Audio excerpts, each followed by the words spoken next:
My phone buzzed on the kitchen counter, pulling me from my to-do list. Tomorrow was the wedding, my wedding. I'd spent months planning, from the lilies to the playlist, every detail perfect for Marco and me. I grabbed the phone, expecting a sweet note from him. Instead, his text stopped me cold. "Mom wants you for dinner tonight, 7 p.m., insisting. It didn't sound like an invitation.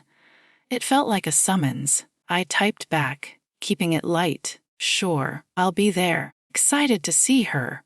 But my stomach twisted. Celeste, Marco's mother, had never warmed to me. At family gatherings, her eyes would linger on my dress, my laugh, like she was cataloging flaws. I'd tried to win her over. Compliments, small gifts, but her smiles were always thin, her words clipped. Still, I thought, maybe tonight's different. Maybe she wants to welcome me. Have you ever walked into a family setup, hoping for the best, but feeling that knot in your gut? Drop a comment, because that's where I was. I chose a simple black dress, nothing flashy, and drove to Celeste's house. The air was crisp, the streetlights glowing softly. Her home was grand. Marble floors, crystal chandelier, the kind of place that screamed old money. Marco opened the door, his smile warm but quick. "Hey, you're here," he said, kissing my cheek. I relaxed a little, but then I saw Celeste. She stood in the dining room, her silk blouse pristine, her gaze sharp. "Alana, darling," she said, her voice smooth as glass. "So nice you could make it." Her smile didn't reach her eyes. We sat at a polished table, plates of roasted lamb and wine glasses gleaming. I tried to keep things light, asking Celeste about her garden, her art collection. She answered in short bursts, her eyes flicking to Marco. He was quieter than usual, poking at his food. Was I imagining it, or were they exchanging looks? My fork felt heavy in my hand. I told myself to breathe, to focus on the food, the clink of cutlery, but that knot in my gut grew tighter. Then it happened.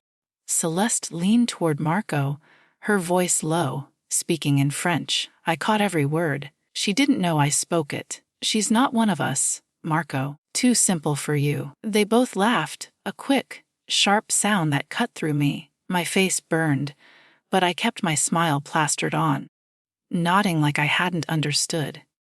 Inside, I was screaming. They thought I was clueless, some small town girl they could mock. The room felt smaller, Celeste's perfume stinging my nose. I pushed my chair back, my hands steady despite the storm in my chest. I looked at Celeste, her smirk still lingering. They thought they'd won. They thought I'd stay quiet. But I wasn't done, not by a long shot. As I stood, I knew this dinner wasn't the end. It was the beginning of something they'd never see coming. I walked into Celeste's dining room like I was stepping onto a stage, my heart pounding a little louder with every step.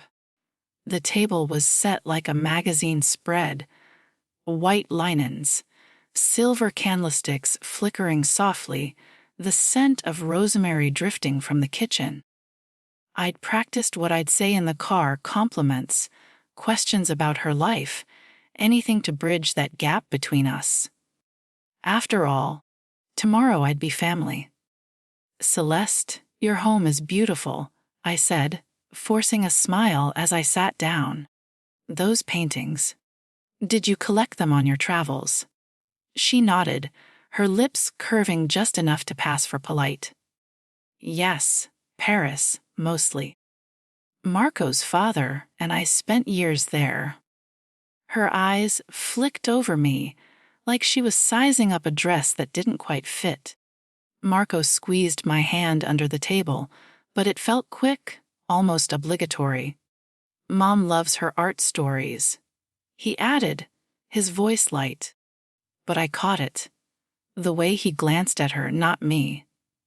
Dinner started slow. The lamb was perfect, tender and juicy, but every bite stuck in my throat. "Celeste, tell me about Marco as a kid. He never shares those stories." She chuckled, a sound like dry leaves. Oh, he was always so particular. Picky about everything. Who he let in his circle. Her words hung there, sharp as the knife beside my plate. Was that a dig? I laughed it off, but my cheeks warmed. Marco jumped in with a story about his childhood trips to France, his eyes lighting up. For a moment, things felt normal. We talked about the wedding flowers, the cake. But beneath it all, that tension simmered. Celeste's questions came like little tests. And your family, Elena? What do they do? I answered honestly. My dad's a teacher. Mom's a nurse. But her nod was dismissive, like it wasn't enough. Marco avoided my gaze, staring at his wineglass instead. I mean, who does that at a family dinner? Your fiancé's supposed to have your back, right? What would you do if you heard someone trash you in a language they thought you didn't know? Tell me in the comments. Because that's exactly what happened next. As the plates cleared, Celeste leaned over to Marco, her voice dropping to a whisper in French. She thought I wouldn't catch it. Most people don't know I spent 2 years studying abroad in Lyon, fluent enough to eavesdrop without blinking. Elle est indesistis toi, Marco, she murmured. Beneath you. She'll never fit in our world. They both laughed, a quick, conspiratorial sound that sliced through me like ice. My fork froze halfway to my mouth. Beneath him, after everything I'd built, my job, my dreams, the way I loved him, I lowered my eyes, pretending to sip my water, but inside, my blood boiled. How dare she? And Marco, laughing along. My hands trembled under the table, but I kept my face neutral, nodding at something trivial Marco's dad said about the weather. The room spun a little, the candles blurring. I excused myself to the bathroom, splashing water on my face, staring at my reflection. Those eyes looking back weren't the bride-to-be anymore. They were angry, hurt, awake. This wasn't just a snide comment. This was them deciding I wasn't good enough. Together, I took a deep breath, smoothed my dress, and walked back out. Dessert waited, chocolate mousse that tasted like ash. But as I sat down, my mind raced. They thought they'd put me in my place. They had no idea I'd just heard every word. My heart pounded like a drum, echoing in my ears. This betrayal wasn't over. It was just fueling the fire I'd unleash tomorrow. I drove home in silence, the city lights blurring past like streaks of regret. My hands gripped the wheel so tight my knuckles ached, but I didn't cry. Not yet. The French words echoed in my head. Il est indesistis toi. Beneath him, like I was some stray they'd picked up off the street. By the time I pulled into my driveway, that knot in my stomach had twisted into something sharper, hotter. Rage. I slammed the car door, the sound echoing in the quiet night, and let myself into the empty house. Marco had stayed behind to help clean up, he'd said. Yeah, right? Help cover their tracks. More like. I kicked off my heels, poured a glass of water, couldn't stomach wine right now, and sank onto the couch. The living room felt too big, too still. I replayed every moment. Celeste's smirk, Marco's laugh, the way they'd leaned in like I wasn't even there. I'd tried so hard to fit in, to be the perfect future daughter, in-law. Baked cookies for their holidays, listened to her endless stories about Paris high society. And for what? To be judged and dismissed. My phone buzzed. Marco texting goodnight. A heart emoji. I stared at it, my thumb hovering over reply. How could he? The man I loved, who'd promised forever tomorrow. Laughing at me behind my back. I mean, doesn't love mean having your partner's side, no matter what? Have you ever questioned everything you thought you knew about someone? Drop your story in the comments, because that's where my mind was spinning. I couldn't sleep. Pacing the hallway, I glanced at Marco's jacket on the chair. He'd left it here earlier. His phone was in the pocket, screen lighting up with notifications. My heart raced. I shouldn't, but I did. I unlocked it with the code he'd shared.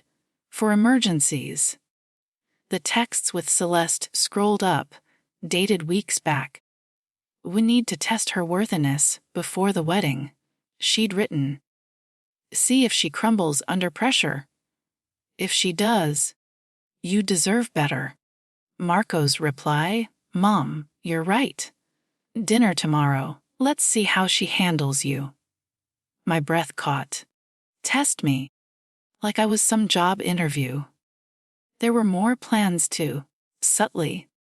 Push me away if I didn't measure up, hints about his ex. Some blue, blood girl from their circle. She'd never embarrass us like this one might. Celeste added. Marco hadn't argued. He'd hearted it. Tears burned my eyes, hot and furious. I dropped the phone like it scorched me, sinking to the floor. Devastated didn't cover it. This was a gut punch, shattering the fairy tale I'd built. Tomorrow's wedding. A joke. How could I marry someone who'd plot with his mom to break me? I curled up, sobs shaking my shoulders, but through the pain, anger bubbled up. No, I wouldn't crumble.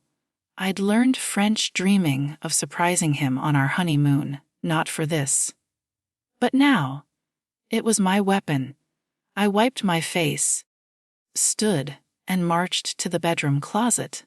There hung my wedding dress, ivory silk glowing under the lamp, veil draped like a ghost. I stared at it, fingers tracing the lace. They thought I'd fail their little test, slink away humiliated. Wrong. I'd walk down that aisle, play their game, and flip the script. My resolve hardened like steel, cold, unbreakable. Tomorrow wasn't their victory, it was mine waiting to unfold. I saw their texts. They thought I'd fail their test. They were wrong. The clock ticked past midnight, but sleep wasn't an option. I sat cross-legged on my bedroom floor, Marco's phone still glowing beside me. Those texts? Celeste's cold words, Marco's betrayal, burned in my mind like a brand. Test her worthiness, she'd said, as if I were some pawn in their game, not the woman he'd sworn to love. I rubbed my eyes, raw from crying, and took a shaky breath. I wasn't crumbling. Not anymore. My anger was a fire now, steady and sharp, lighting a path forward. I had something they didn't know about. A secret I'd kept close, waiting for the right moment. You ever hold onto something special, saving it for someone you love, only to realize it's your lifeline? That's what French was for me. I'd spent 2 years in Lyon during college, immersing myself in the language to surprise Marco. He loved French culture. Croissants, old films, that Paris vibe. So I'd learned it, dreaming of whispering sweet phrases on our honeymoon. I never told him, wanting it to be a gift. Now it was my weapon. I opened his phone again, my fingers steady this time. More texts between him and Celeste loaded up. If she can't handle dinner, Celeste wrote. She's not right for you. We'll push her out before the vows. Marco's reply, got it, Mom. I trust you. My stomach twisted. Push me out? Before tomorrow's wedding. This wasn't just a test. It was a plan to sabotage me, to break us apart, if I didn't fit their mold. I leaned back against the bed, the room quiet except for the hum of the heater. Celeste thought I was some small, town nobody. Simple, for her precious son. Marco, my Marco, was complicit, letting her plot while I planned our future. The betrayal stung deeper than I could name. But as I sat there, staring at the ceiling, my hurt hardened into focus. They didn't know I understood every French word they'd whispered. They didn't know I could turn their game against them. I stood, pacing the room, my bare feet cold on the hardwood. If you're still watching, hit subscribe. Stories like this are just the start. Because I was done being their pawn. I grabbed a notebook from my desk, flipping it open. My French was rusty but sharp enough. I scribbled phrases, words I'd heard at dinner, words I'd used to expose them. Vis meves sus. Estime? I whispered. You underestimated me. I practiced the cadence, my voice low but firm, imagining Celeste's face when I spoke her language. Vis pensias que je ni comprendrais pas. You thought I wouldn't understand. Each word felt like a brick in a wall I was building, one they'd crash into tomorrow. I pictured the wedding, the guests, the moment I'd take the microphone. They wanted to test me? I'd give them a test they'd never forget. I set the notebook down, my hands no longer shaking. The fire in my chest wasn't just anger. It was purpose. I glanced at my wedding dress hanging in the closet, its silk catching the moonlight. Tomorrow, I'd wear it, smile, and play their game. But when the moment came, I'd speak their language and shatter their plan. My voice was steady now, each French phrase a promise. They'd mocked me in secret. I'd expose them in the open. The morning light crept through my curtains, but it didn't feel like a wedding day. Not anymore. I sat on the edge of my bed, the notebook of French phrases open beside me, each word a spark in the fire I'd been stoking since last night. Celeste and Marco thought they'd humiliated me, whispering their little French insults, plotting to push me out. They thought I'd buckle, maybe cry myself to sleep and let their test break me. Wrong. I wasn't just going to walk down that aisle. I was going to turn their game upside down. My hands were steady now, my plan taking shape like a storm gathering strength.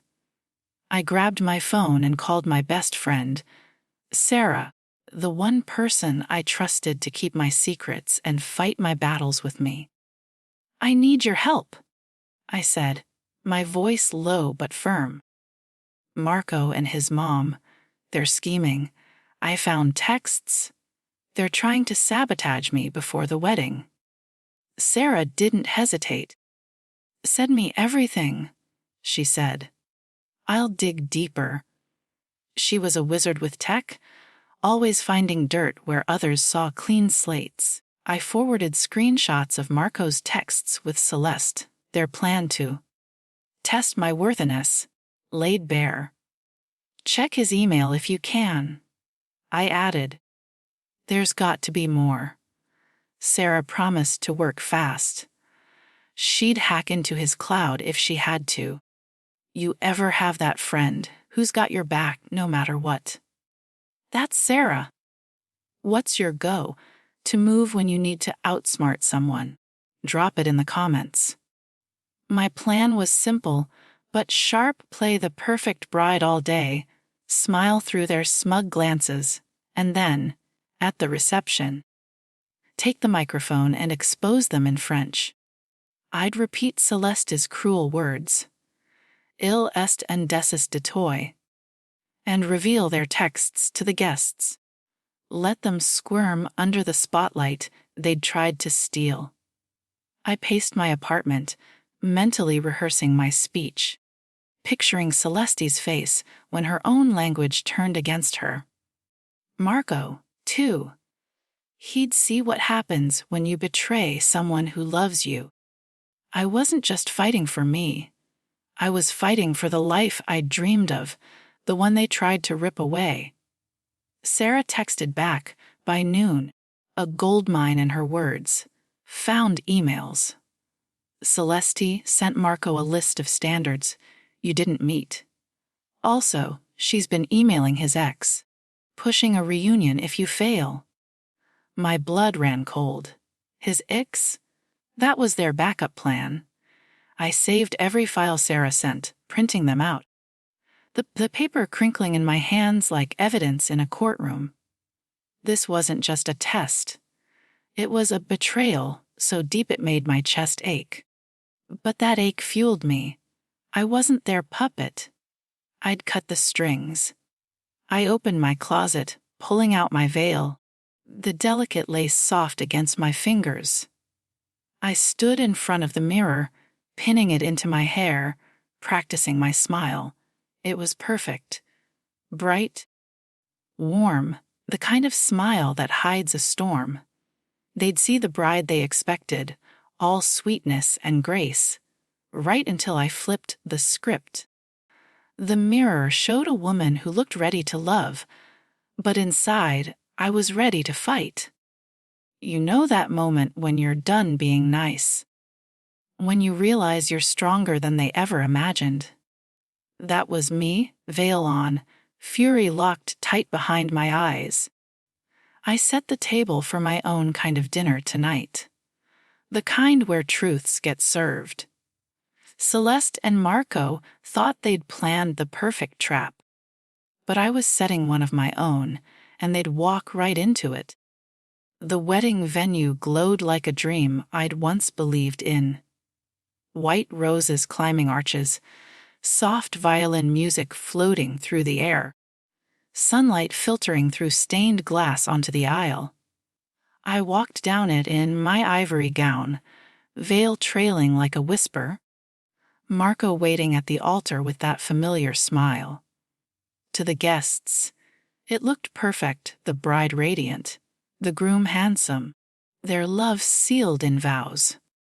But inside, my heart hammered not with joy, but with the cold precision of a countdown. I'd play the part all day, kissing Marco, posing for photos, laughing at toasts. Every smile was a mask, hiding the storm I'd unleash later. Celeste sat in the front row, her elegant hat tilted just so, her eyes gleaming with that smug certainty. She thought she'd won their little test. She had no clue. The ceremony passed in a blur of I do's and applause, Marco's hand warm in mine as we signed the papers. We were married now. On paper, at least. The reception hall buzzed with clinking glasses and chatter, fairy lights twinkling overhead. I mingled, hugging aunts, thanking guests, my laughter light and practiced. Marco pulled me close for dances, whispering how beautiful I looked. But his eyes darted to his mother now and then. I caught it every time, that subtle check, like a boy seeking approval.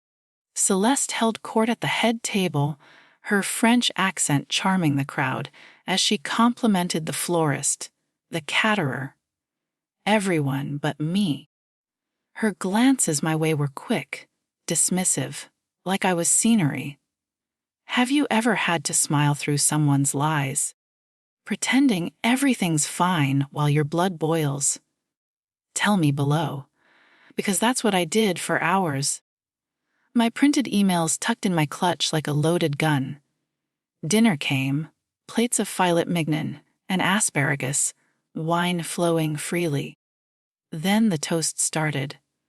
Marco's best man, funny and heartfelt, my maid of honor, Sarah, winking at me with a knowing nod.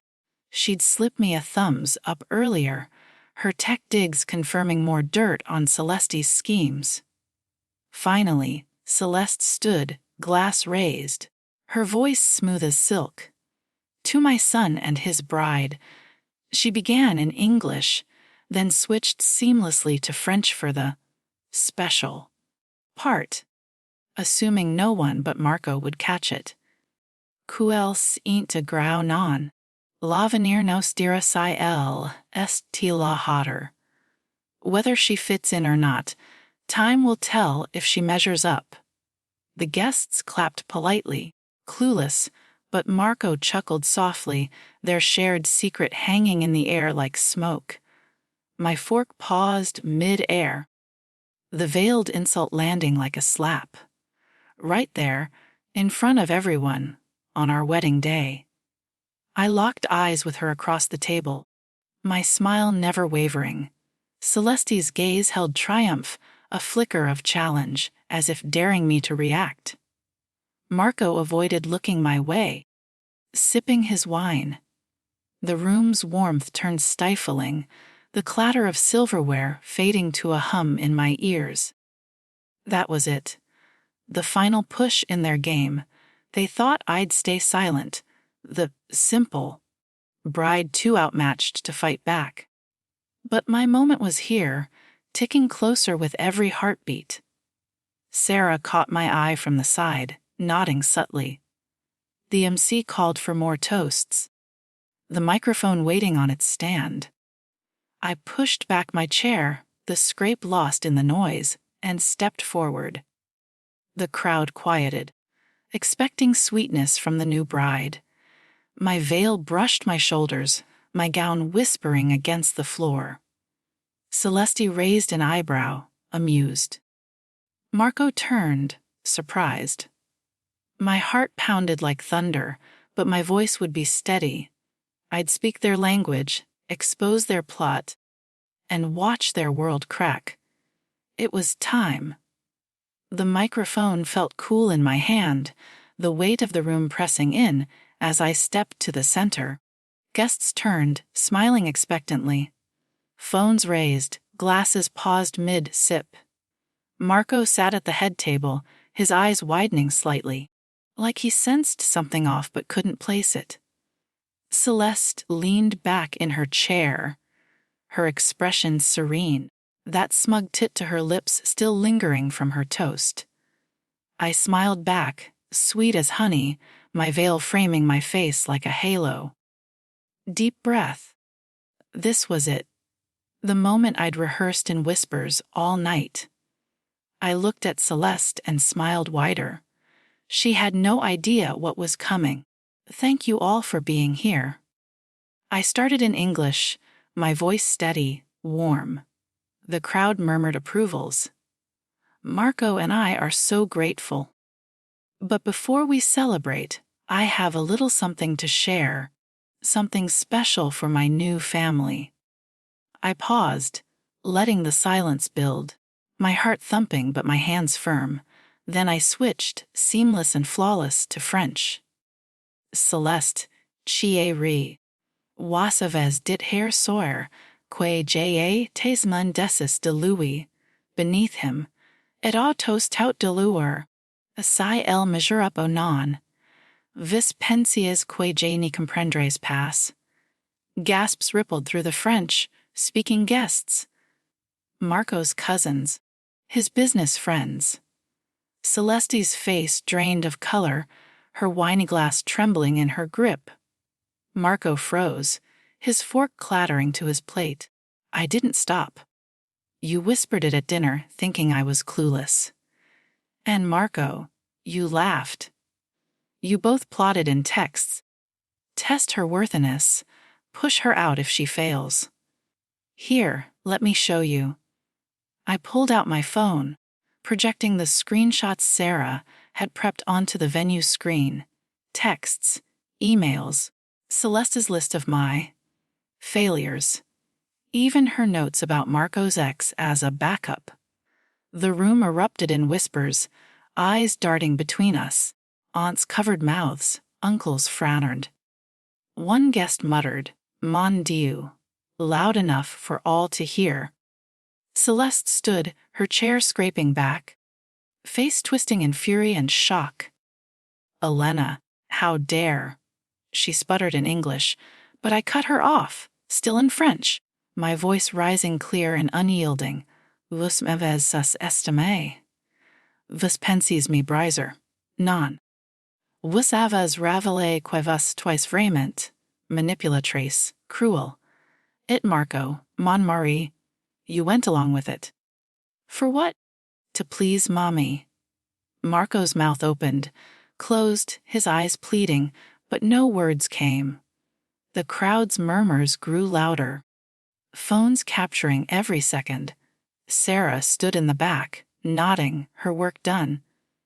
I felt the weight lift as I spoke, each word a release, like chains snapping free. Celeste crumpled back into her seat, her perfect composure shattered, tears streaking her makeup.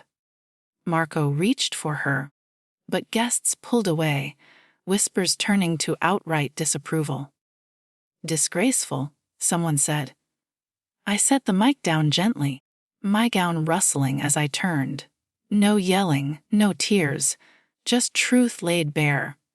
I walked out through the side door, head high, the cool evening air hitting my face like freedom. The murmurs faded behind me, but I didn't look back. Outside, under the stars, I slipped off my veil, letting it fall to the grass. The weight of their betrayal was gone, replaced by something lighter. Power, my own. They'd tried to humiliate me in secret. I'd expose them in the open, and the world saw.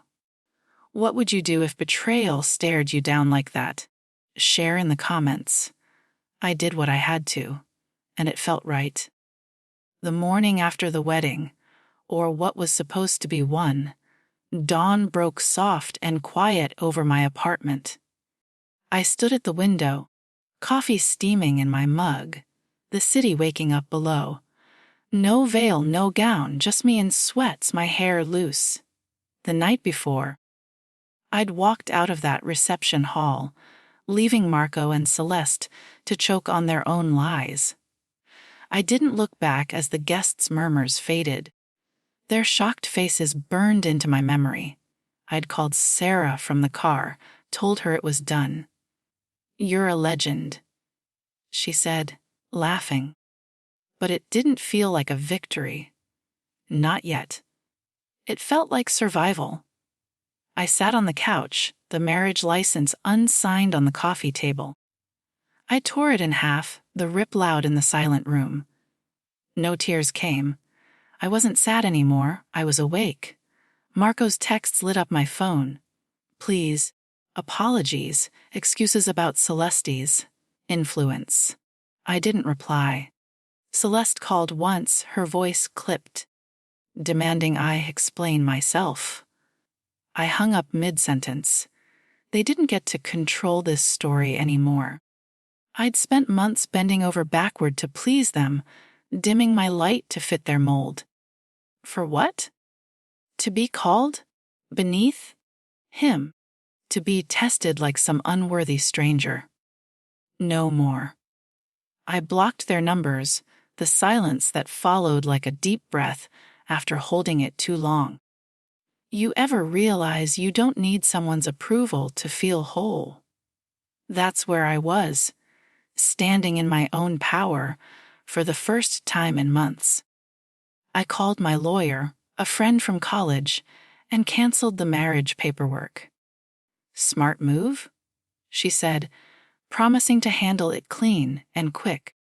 I packed Marco's things, his books, his shirts, that stupid cologne he loved, and left them in a box outside his apartment.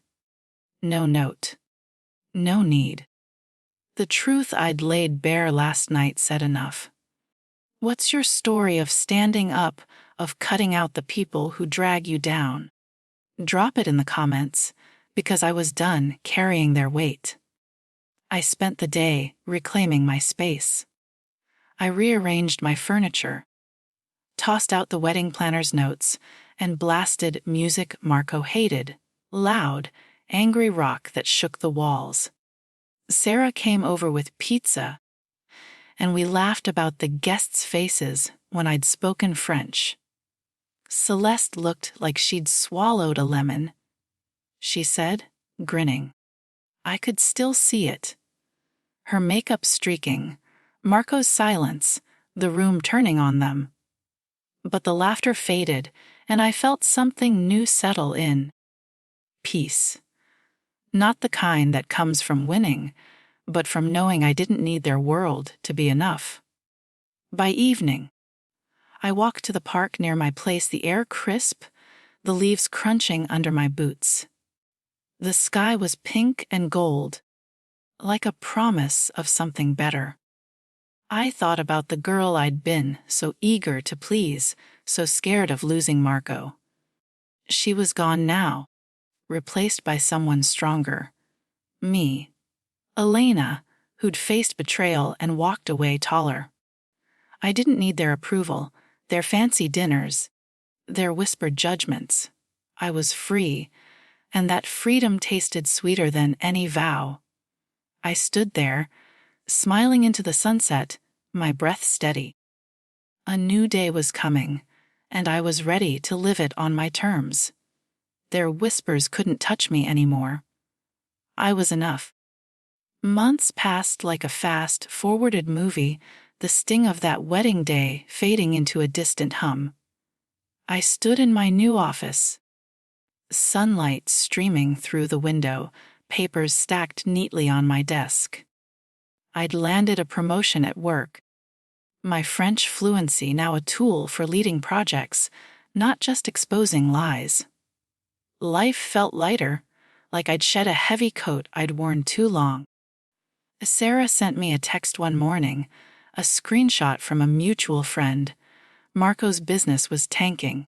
His charm not enough to salvage the deals he'd lost after the wedding fallout.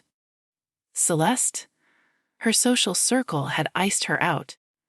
Her perfect reputation cracked after guests spread word of her scheming. I didn't smile at their ruin. It wasn't joy. It was justice. I walked through my new routine, morning coffee at a corner cafe, evening runs in the park, my playlist full of songs that made me feel alive. Friends rallied around me, their support a reminder I was never alone. My story got out, too, shared in whispers, then posts, then comments online. Strangers messaged me. You inspired me to stand up to my toxic in-laws. I left a partner who didn't value me. Each one felt like a spark. Proof my fight mattered. You ever find strength in knowing your story lifts others? That's what kept me going. If this story hit you, like and subscribe. What would you do to reclaim your power? Share it below. I thought about Celeste sometimes, her cold French whispers, Marco's weak silence. They'd tried to break me to make me feel small. But I wasn't small.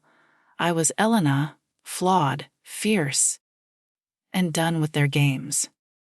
I didn't need revenge to define me. I needed truth. That moment at the reception, speaking their language, exposing their plot, it wasn't just for me. It was for every woman who's been told she's not enough, who's fought to be seen. I stood taller now, not because they fell, but because I rose. One evening, I found an old photo of Marco and me tucked in a drawer. I didn't flinch. I tossed it in the trash, the thud soft but final. Outside, the city buzzed, alive with possibility. I stepped onto my balcony, the breeze cool against my skin, and looked at the skyline. Their betrayal was a shadow, shrinking smaller every day. I'm Alina, and this is my truth. You don't need their approval to shine. I was free, and that was my victory.